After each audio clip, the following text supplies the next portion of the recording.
কেমন আছেন সবাই?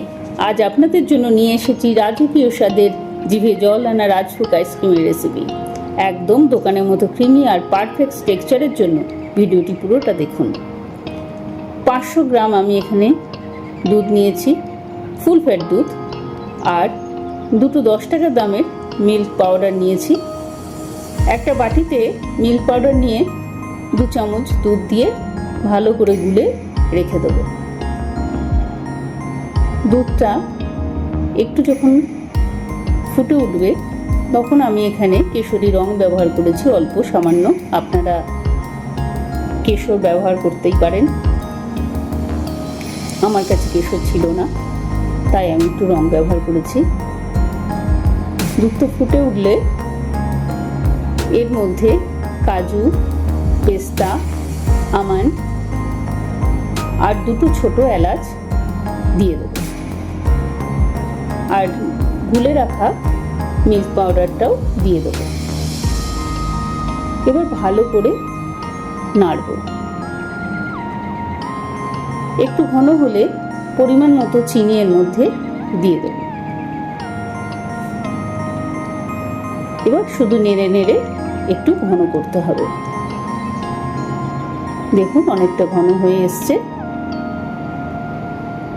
যখন দেখবেন এই স্প্যাচুলাতে একটা দাগ কাটলে দাগটা মিশছে না, তখন জানবেন এই মিশ্রণটা কিন্তু একদম রেডি।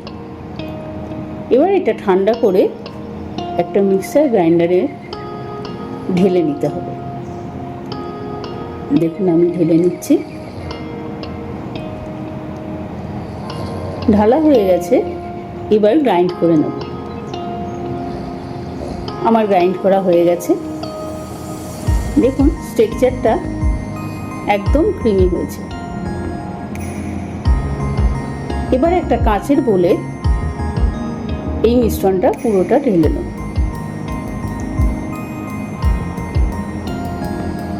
ঢালা হয়ে গেলে ডিপ ফ্রিজে ঢাকনা দিয়ে 12 থেকে 14 ঘন্টা জমার জন্য রেখে দেব। 12 থেকে 14 ঘন্টা হয়ে যাওয়ার পর দেখুন, এবার খুলছি, দেখুন কত সুন্দর জমে গেছে, একটু কিন্তু ক্রিস্টাল বাঁধেনি। এবার একটা নাইফের সাহায্যে চারিদিকটা এইভাবে